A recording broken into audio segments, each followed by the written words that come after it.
নমস্কার বন্ধুরা, এনরিচ টেস্টে আপনাদের সবাইকে স্বাগত। আজ আমি আপনাদের সামনে মোচার চপের রেসিপিটা শেয়ার করছি।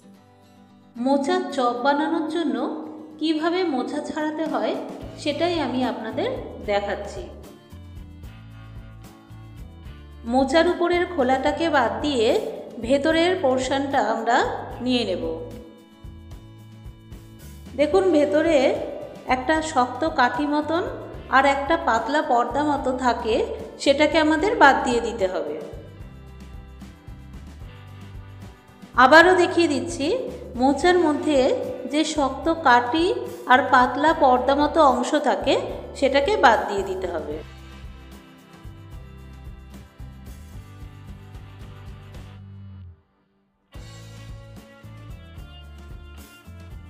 মোচার উপরের খোলাগুলো কিভাবে ফেলে দিয়ে ভেতরের অংশটা নিচ্ছি দেখুন।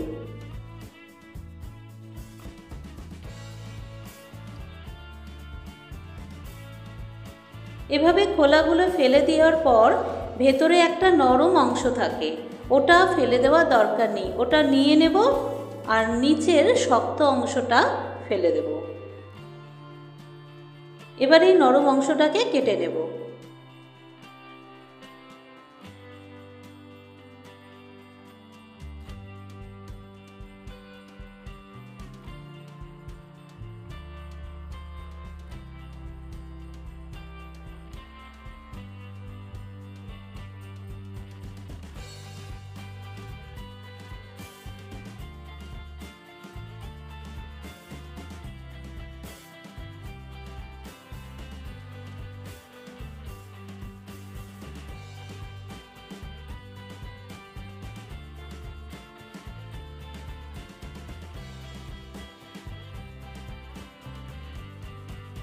মোচার ভেতরের অংশটা নিয়ে তার ভেতরে যে কাটি আর পাতলা পর্দাটা ছিল সেগুলোকে ফেলে দিয়েছি, আর ভেতরের যে নরম অংশটা ছিল সেটা কেটে নিয়েছি।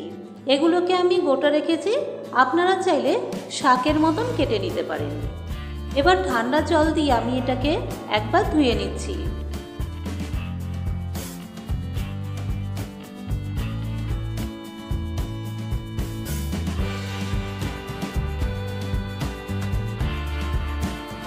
এবার একটি কড়াতে কিছুটা জল গরম করতে বসিয়ে তার মধ্যে পরিমাণ মতো নুন আর হলুদ দিয়ে মোচাটাকে সিদ্ধ করে নেব। মোচা সিদ্ধ করার সময় কড়ার মধ্যে একটা ঢাকনা দিয়ে দেব, তাহলে মোচাটা খুব তাড়াতাড়ি সিদ্ধ হয়ে যাবে। আপনারা চাইলে প্রেসার কুকারেও মোচাটাকে সিদ্ধ করে নিতে পারেন। মোচাটা সিদ্ধ হয়ে গেছে। এবার এই মোচাটাকে একটি ছিদ্রযুক্ত গামলার মধ্যে ঢেলে দিয়ে জল ঝরানোর জন্য রেখে দেব। মোচার চপে দেওয়ার জন্য আমি ছোট সাইজের দুটো আলু নিয়েছি। আলু দুটোকে মাঝখান থেকে টুকরো করে মোচার সঙ্গে সিদ্ধ করে দিয়েছি, তাই জন্য আলুর কালারটা এরকম এসেছে। আপনারা চাইলে আলুটাকে আলাদাও সিদ্ধ করে নিতে পারেন। এবার আলুর খোলা ছাড়িয়ে হাত দিয়ে একটু ম্যাশ করে দিচ্ছি। এদিকে মোচারও জল ঝরানো হয়ে গেছে। মোচাগুলোকে একটি থালার মধ্যে তুলে নিয়ে মোচাটা হাত দিয়ে খুব ভালোভাবে মেখে নেব, যাতে মোচার মধ্যে যদি কোনো জল থাকে সেটাও বেরিয়ে যাবে আর মোচাটাও গোটা থাকবে। এবার হাত দিয়ে চেপে মোচাটাকে তুলে নেব। দেখুন মোচা থেকে এখনো কতটা জল বেরোচ্ছে।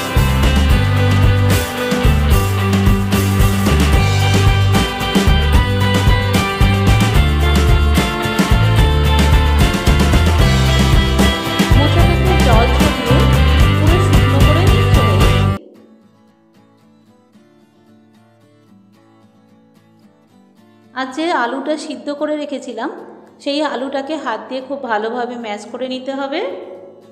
তার সাথে নিচ্ছি মাঝারি সাইজের একটা পেঁয়াজ কুচি, নেব ভাজা বাদাম। বাদামটা আপনারা পরিমাণ মতো নেবেন। 6খানা কাঁচা লঙ্কা নিয়েছি, কয়েক কোয়া রসুন নিয়েছি আর এক টুকরো আদা। এখানে রসুন আর আদাটাকে একটি গ্রেটারে গ্রেট করে নেব। আপনারা চাইলে আদা রসুন পেস্ট করেও নিতে পারেন।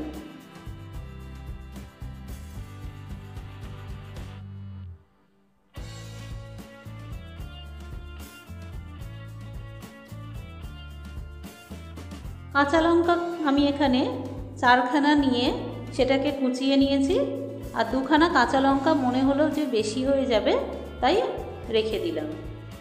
এবার একটি কড়ার মধ্যে তেল গরম করে তার মধ্যে কুচানো পেঁয়াজটা আর রসুন কুচিটা দিয়ে ভালো করে নেড়ে নেব।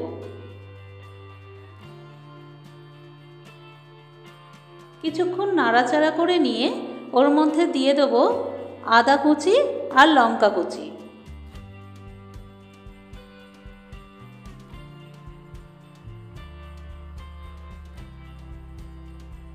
আবারও একটু নাড়াচাড়া করে নেব।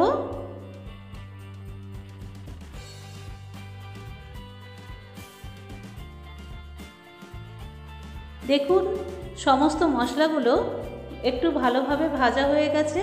এবার এর মধ্যে সিদ্ধ করে রাখা মোচাটাকে দিয়ে একটু নেড়ে চেড়ে তার মধ্যে আলুটাকে দিয়ে দেব।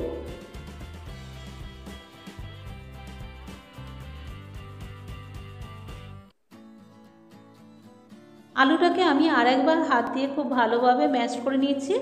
যদি গোটা গোটা থেকে যায় তাহলে সেটা মাখা হয়ে যাবে।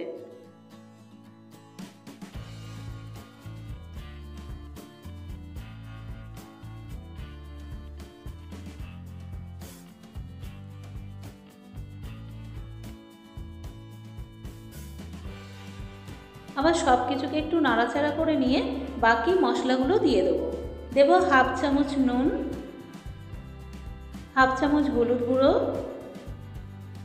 1/2 চামচ জিরে গুঁড়ো, 1/2 চামচ লঙ্কার গুঁড়ো, ভাজা বাদাম। এবার সব কিছুকে মোচার সাথে খুব ভালোভাবে মিশিয়ে নেব। এগুলোকে একটু কষিয়ে নিতে হবে যাতে এর মধ্যে কোনো কাঁচা গন্ধ না থাকে। দেখুন কষানোটা খুব ভালো হয়েছে। এবার এর মধ্যে দিয়ে দেব 1 চামচ চিনি আর 1/2 চামচ গরম মশলা।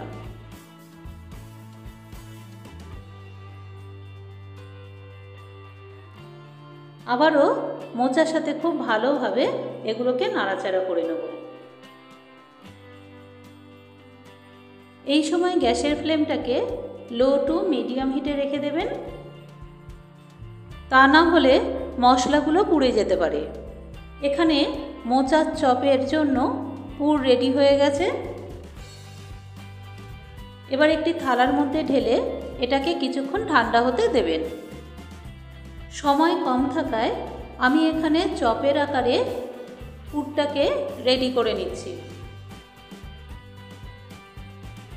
আপনারা হাতে সময় নিয়ে পুরটাকে ঠান্ডা করে তারপর চপের আকারে বানিয়ে নেবেন।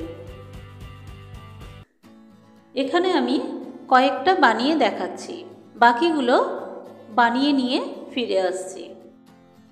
মোচা কাটার ঝামেলার জন্য যারা বাড়িতে মোচার চপ বানিয়ে খেতে ভয় পান তারা এভাবে একবার মোচার চপ বানিয়ে খেয়ে দেখুন, দুর্দান্ত লাগে।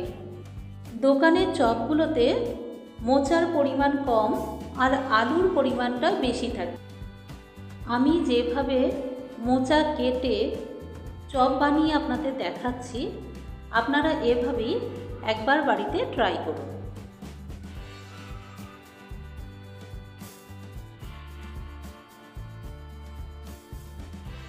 এবার চপ তৈরি করার জন্য বেসনের একটি ব্যাটার তৈরি করে নিতে হবে।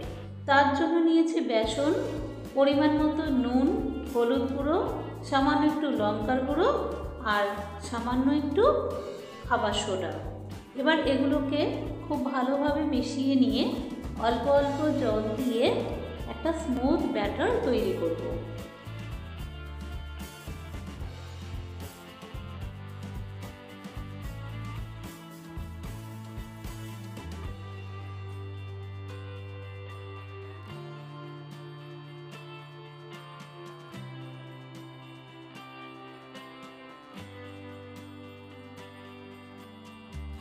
চপের জন্য বেসনের এই ব্যাটারটাকে হাত দিয়ে খুব ভালোভাবে ফেটিয়ে নিতে হবে। যত বেশি ব্যাটারটা ফেটানো হবে চপগুলো তত বেশি ফুলবে। দেখুন এখানে ব্যাটারটা আমাদের রেডি হয়ে গেছে।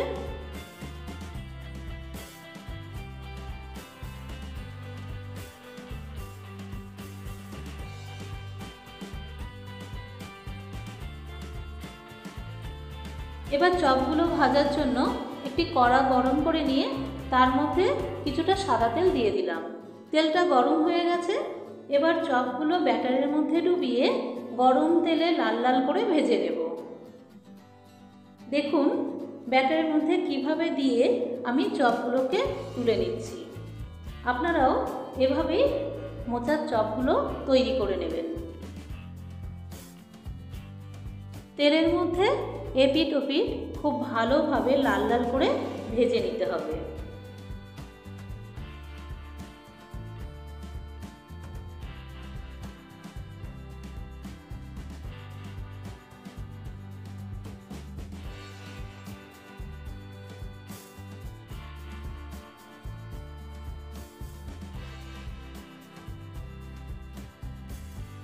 চপ দুটো ভাজা হয়ে গেছে। এবার একটি প্লেটের মধ্যে ভাজা চপগুলোকে তুলে নিচ্ছি। আবারও একইভাবে ব্যাটারের মধ্যে ডুবিয়ে নিয়ে চপগুলোকে ভেজে নেব। এভাবেই সমস্ত চপগুলোকে একে একে ভেজে নিচ্ছি। দেখুন চপগুলো আমি কিভাবে ব্যাটারের মধ্যে দিয়ে ভেজে নিচ্ছি।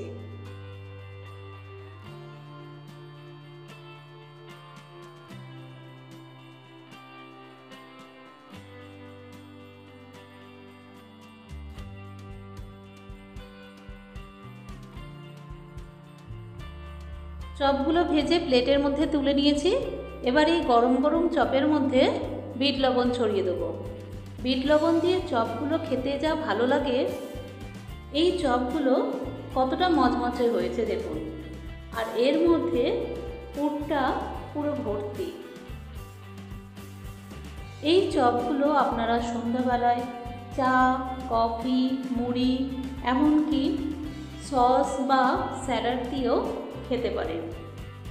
দুর্দান্ত লাগে।